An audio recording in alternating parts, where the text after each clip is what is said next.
ജിൻഡോ വീട്ടിലെ big boss എന്നൊക്കെ paint അടിക്കുന്നതിനെ കുറിച്ച് സംസാരിച്ചുകൊണ്ടിരിക്കുകയാണേ. എൻ്റെ വീട്ടിൽ നിന്ന് മുറ്റത്തേക്ക് ഇറങ്ങുമ്പോൾ തന്നെ റോഡാണ്. ഞാൻ അവിടെ അടച്ച് കെട്ടിയിട്ടൊന്നുമില്ല, കാരണം കെട്ടിക്കഴിഞ്ഞാൽ വണ്ടി പോകുന്നത് കാണില്ല. ഇനിയിപ്പോൾ എന്തായാലും ഗേറ്റൊക്കെ വെക്കണം. ഗേറ്റ് വെക്കുമ്പോൾ നമ്മുടെ ബിഗ് ബോസിൻ്റെ ആ കണ്ണില്ലേ, കണ്ണിൻ്റെ ഷേപ്പൊക്കെ ഗേറ്റിൽ വെക്കണം എന്നൊക്കെ പല പല ആഗ്രഹങ്ങൾ പറയാണ് ജിൻഡോ സിജോയോട്. അതുപോലെ എൻ്റെ താഴത്തെ ഫ്ലോറിൽ നിന്ന് മുകളിലത്തെ ഫ്ലോറിലേക്ക് പോകുമ്പോൾ ഭിത്തിയിൽ ബിഗ് ബോസ് എന്ന് എഴുതണം എന്നൊക്കെ പറയുന്നുണ്ട്.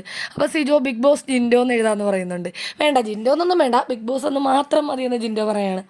അതുപോലെ ഒരു റൂമിൻ്റെ ഫ്രണ്ടിൽ പവർ റൂം എന്ന് എഴുതാം എന്നൊക്കെ പറഞ്ഞ് ഇവരിങ്ങനെ ജിൻഡോയുടെ വീട് ബിഗ് ബോസ് ഹൗസ് ആക്കുന്നതിനെ പറ്റിയൊക്കെ സംസാരിക്കുകയാണ്. നല്ല തമാശ രീതിയിലാണ് പറയുന്നത്. അപ്പോൾ സിജോ പറയുന്നുണ്ട്, എന്താ അങ്ങനെയാണെങ്കിൽ വീടിൻ്റെ ഫ്രണ്ടിൽ ബി ബി ഹൗസ് എന്ന് എഴുതിയാലോ, ബി ബി ഹൗസ് എന്ന് ആക്കിയാലോ എന്നൊക്കെ ചോദിക്കുന്നുണ്ട്. അപ്പോൾ ജിൻഡോ എല്ലാത്തിനും എസ് മൂളും വേണമെങ്കിൽ അങ്ങനെ ആക്കാം എന്നൊക്കെ പറയാണ്. അപ്പോൾ അതിനിടയ്ക്ക് സിജോ ഒരു വൻ കോമഡി അടിക്കുന്നുണ്ട്.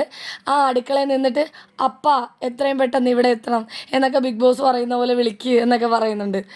അപ്പോൾ ഉടനെ ജിൻഡോ പറയണം, അപ്പം നല്ല കലിപ്പനാ, അങ്ങനെ എങ്ങാനും പറഞ്ഞാൽ അപ്പം എന്നെ വീട്ടിൽ നിന്ന് പുറത്താക്കും.